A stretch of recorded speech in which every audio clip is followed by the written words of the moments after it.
est défendu. Le 292. Oui, merci Monsieur le Président. Là aussi, cet amendement vise à amortir les effets de votre dispositif de malus auto. Bon, c'est vrai que beaucoup d'exemples concrets ont été pris pour illustrer la taxation finalement des classes populaires, parce que le sujet, il est là. Et moi, je vais en prendre un, parce que le rapporteur en a pris un certain nombre. Celui de la Dacia Sandero TCE 90. Le malus en 2020, c'est 260 €. Le malus en 2021, c'est 540 €. Le malus en 2022, c'est 1 276 € pour une Dacia Sandero. On peut convenir entre nous que ce n'est pas le plus lourd, ce n'est pas le véhicule le plus lourd, le plus polluant et certainement le plus luxueux. Et donc, c'est bien la preuve que votre dispositif est mal ciblé et punitif. Et je crois que c'est important, de temps en temps, de remettre un peu le clocher au centre du village.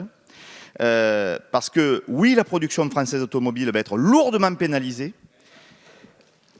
Non mais je vais jusqu'au bout de mon raisonnement, et Marc Le Fur l'a démontré, et notamment parce que vous ne prenez absolument pas en compte les émissions de CO2 des véhicules importés qui arrivent par cargo, qui polluent nos mers. Et je pense qu'il y a vraiment un problème. Si on fait de l'écologie, il faut qu'on ait une approche globale et qu'on mette l'ensemble du CO2 dans la balance, pas uniquement le CO2 des Français qui ont besoin de leur voiture pour rouler, pour travailler, pour étudier, pour se faire soigner.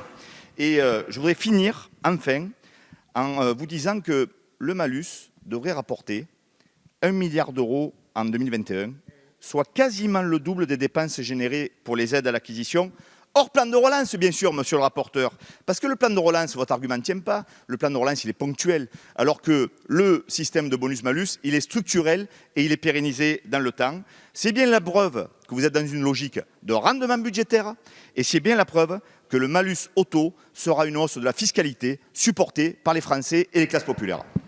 Merci beaucoup, Monsieur Brun. Le 295, Monsieur Brun.